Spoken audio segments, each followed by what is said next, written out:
الحمد لله نحمده ونستعينه ونستغفره ونعوذ بالله من شرور أنفسنا ومن سيئات أعمالنا من يهده الله فلا مضل له ومن يضلل فلا هادي له وأشهد أن لا إله إلا الله وحده لا شريك له وأشهد أن محمدا عبده ورسوله أما بعد فإن خير الحديث كتاب الله وخير الهدي هدي محمد صلى الله عليه وسلم وشر الأمور محدثاتها وكل محدثة بدعة وكل بدعة ضلالة وكل ضلالة في النار.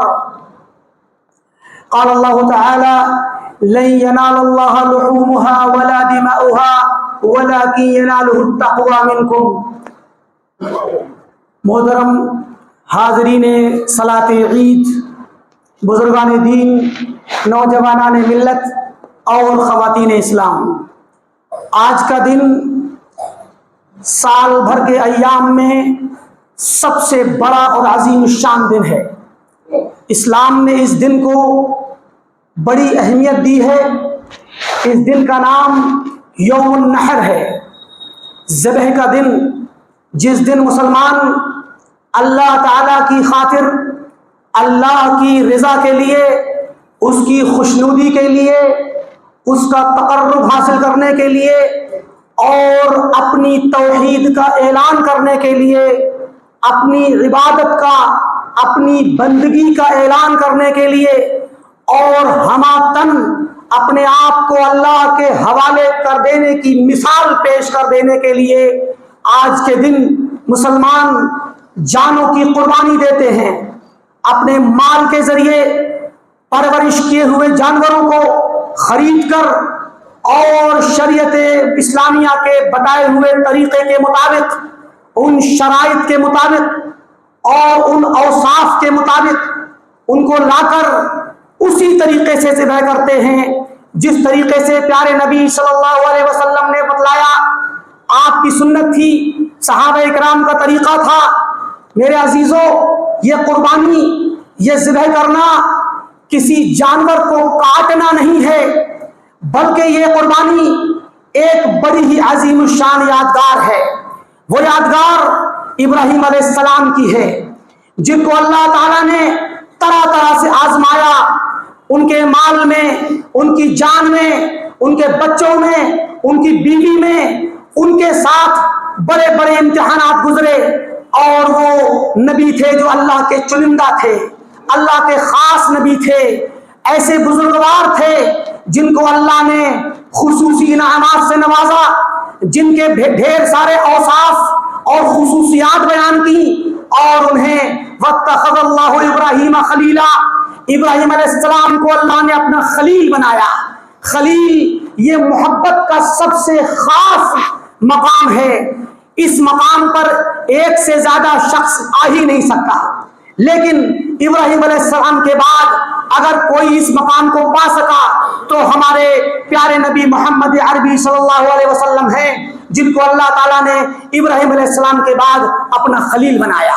تو یہ خلت کا درجہ ایسے ہی نہیں ملا، بلکہ آپ جانتے ہیں کہ ابراہیم علیہ السلام کو اللہ نے جب آزمایا تو ان کے بیٹے کی قربانی، اکلوتا بیٹا جو بڑی دعاؤں کے بعد، بڑے انتظار کے بعد اور عمر کے آخری مراحل میں ملا تھا، اس کو بھی اللہ تعالیٰ نے آزمانے کے لیے، اپنی راہ میں قربان کرنے کے لیے جب کہا تو ابراہیم علیہ السلام بلا جھجک کے، بغیر پس و پیش کے، بغیر کسی سوچ وچار کے فوراً تیار ہو گئے. لمبا واقعہ ہے، مقصود یہ ہے کہ اہل ایمان، اہل اسلام اس واقعے کو یاد کر کے اپنے ایمان کا جائزہ لیتے ہیں اور اپنے آپ کو ابراہیم علیہ السلام کی سنت پر چلتے ہوئے، جیسا کہ اللہ رب العالمین نے حکم دیا ثم اوحینا الیک ان اتبع ملت ابراہیم حنیفا، کہ اے نبی ہم نے پھر آپ کی طرف وحی کی، آپ کو یہ حکم دیا کہ ابراہیم علیہ السلام کی ملت حنیفیت کی اتباع کرو. ملت حنیفی کیا ہے؟ حنیف کسے کہتے ہیں؟ حنیف کہتے ہیں توحید پہ چلنے والا اور شرک سے بچنے والا. شرک سے ہٹ کر کے سیدھے راستے پر چلنے والا. اور ابراہیم علیہ السلام کی خصوصیت تھی کہ ابراہیم علیہ السلام صرف توحید پر چلنے والے نہیں تھے بلکہ شرک کی مخالفت کرنے والے تھے, شرک سے دور رہنے والے تھے.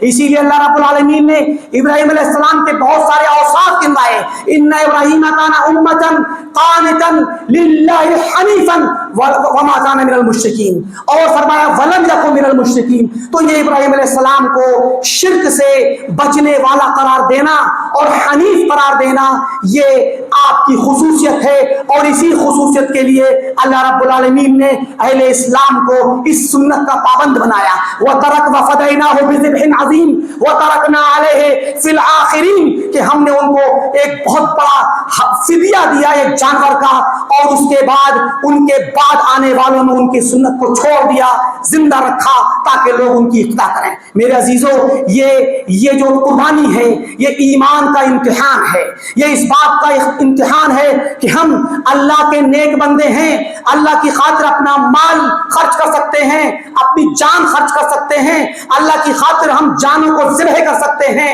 اور جیسا کہ میں نے قرآن کی آیت پڑھی, لن ینال اللہ لحومها, اللہ تعالیٰ کو ان جانوروں کا گوشت نہیں پہنچتا, نہ ہی ان کا خون پہنچتا ہے, لیکن ولکن ینالہ التقوی منکم, ہمارے دلوں کا تقوی, ہمارے دلوں کی پرہیزگاری, ہمارے دلوں کی للہیت اللہ کو پہنچتی ہے. لہٰذا یہ عید قربان ہمیں اخلاص کی دعوت دیتی ہے, توحید کی دعوت دیتی ہے, شرک سے بچنے کی دعوت دیتی ہے, تقوی کی دعوت دیتی ہے. اس بات کا پیغام ہے کہ ہماری زندگی, ہمارا اٹھنا بیٹھنا, قل ان صلاتی ونسکی ومحیای ومماتی للہ رب العالمین, کہہ دو کہ میری صلاۃ, میری قربانی, میری زندگی, میری موت سب اللہ رب العالمین کے لیے ہے. یہ ہے ایمان کا جذبہ.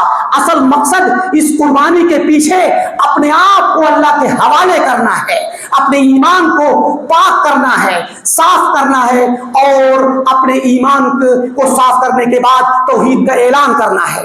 ان چند مختصر مقاصد کے بعد میں آپ حضرات کے سامنے چند احکام بتلا دوں عید قربان کے. عید قربان کے احکام یہ ہیں کہ ہم ایسا جانور خریدیں جو ہماری استطاعت کے مطابق ہو.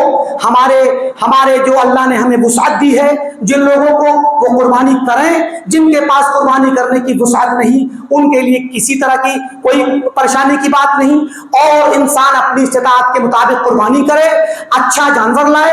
اللہ کے نبی صلی اللہ علیہ وسلم کا طریقہ تھا کہ آپ اچھے خوبصورت جانور خریدتے تھے.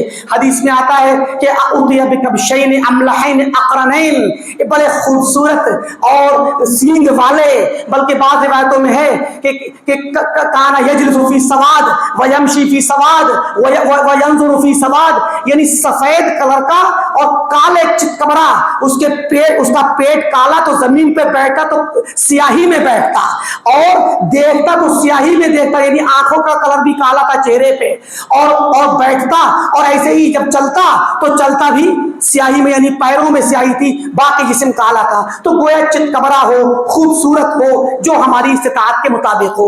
لیکن اگر ایسا نہیں ہے, ایک کلر کا بھی ہے تو کوئی حرج کی بات نہیں. جانور کو لانے کے بعد جب اس کو ذبح کریں تو پہلے نمبر اس کو آپ اس کے بائیں پہلو پر لٹائیں, سنت یہی ہے, اور چھری تیز کر لیں. حدیث میں آتا ہے کہ اللہ تعالیٰ نے ہر چیز میں اچھے کرنے کو, ایک پرفیکشن کو اللہ نے فرض کیا ہے. لہٰذا ضرورت اس بات کی ہے کہ جب ذبح کرو تو اچھے سے تیز کر لو چھری, تاکہ جانور کی گردن جلدی سے کٹ جائے اور اس کو تکلیف نہ ہو. اور اسی طریقے سے اس پر اپنا گھٹنا رکھنا, اس کے پیر باندھ کر کے اس کے پیروں پہ گردن کے پاس اپنے گھٹنے کو رکھنا, اور اس کو قبلے کی طرف کو اس کا چہرہ کرنا, یہ سنت کا طریقہ ہے. لیکن یہ مستحبات ہیں. کسی شخص نے لٹایا قبلے کی طرف, اور اگر وہ پلٹ گیا, کسی طرف کو مڑ گیا تھوڑا سا جھٹپٹانے کی وجہ سے, کوئی حرج کی بات نہیں. کوئی بھول گیا, اس نے بائیں طرف پلٹا کر کے اس کو داہنی طرف کر کے قبلے سے ہٹا کر کے ذبح کر دیا, کوئی حرج کی بات نہیں. لہذا لیکن سنت کا جو اکمل طریقہ ہے وہ یہی ہے، اور اسی طریقے سے گوشت کو انسان خود بھی کھائے، دوسروں کو بھی کھلائے، عزیز و اقربا پڑوسیوں میں بانٹے اور فقراء کو بھی دے۔ یہ عید ہمیں سخاوت پر ابھارتی ہے، یہ عید ہمیں پڑوسیوں کی دیکھ بھال کرنے پہ ابھارتی ہے، اور خاص کر اگر آپ کے پڑوسی حتیٰ کہ ایسے غیر مسلم ہوں جو گوشت کھاتے ہوں، جن کے گوشت کھانے میں کوئی اعتراض نہ ہو، تو ان کو بھی آپ گوشت دیں، ہدیہ دیں۔ یہ عید آپ کو خوشیاں بانٹنے کا ایک پیغام ہے۔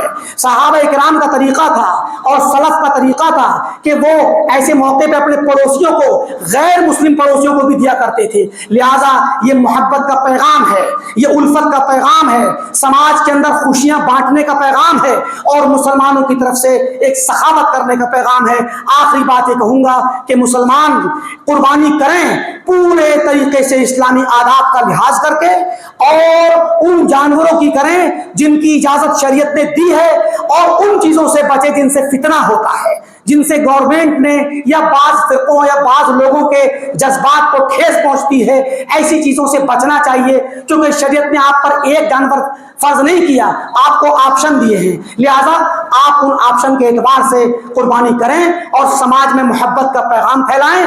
دوسروں کو بھی آپ قربانی کا گوشت دیں تاکہ لوگ آپ سے خوش ہوں، خاص کر آپ کے پڑوسی قریبی ہوں، رشتہ دار ہوں، یا پڑوسی چاہے قربت دار ہو، قرابت دار ہو، یا ویسے ہی کوئی پڑوسی ہو، حتیٰ کہ دور کا پڑوسی ہو، جاننے والا ہو، اس کو بھی دیں، خصوصی طور پر تالیف قلب کے طور پہ، تاکہ لوگوں کا دل آپ کی طرف متوجہ ہو، اسلام کے لیے نرم ہو، اور اسلام کی خوبیوں کو جانیں۔ اور ان سب کے ساتھ ساتھ ہم یہ پیغام دیں کہ یہ جو کام ہے یہ تنہا خالق کائنات کی رضامندی کے لیے ہے۔ اس خالق کائنات جس نے ہمیں سب کو پیدا کیا ہے، اسی کا پیغام ہے، اسی کا ایمان ہے، اسی کا اسلام ہے، اسی کا دین ہے، اسی کی زمین و آسمان ہے، اور اسی کے پاس جانا ہے۔ اللہ رب العالمین سے دعا ہے کہ اللہ تعالی ہم تمام کو سنت کے مطابق اپنے کام انجام دینے کی توفیق دے۔ اللہ تعالی ہماری عبادات کو قبول فرمائے۔ اللہ تعالی ہم جب تک دنیا میں رہیں اسلام پر قائم و دائم رہیں، یا ہمارا خاتمہ ہو تو توحید و سنت پر ہو۔ وآخر دعوانا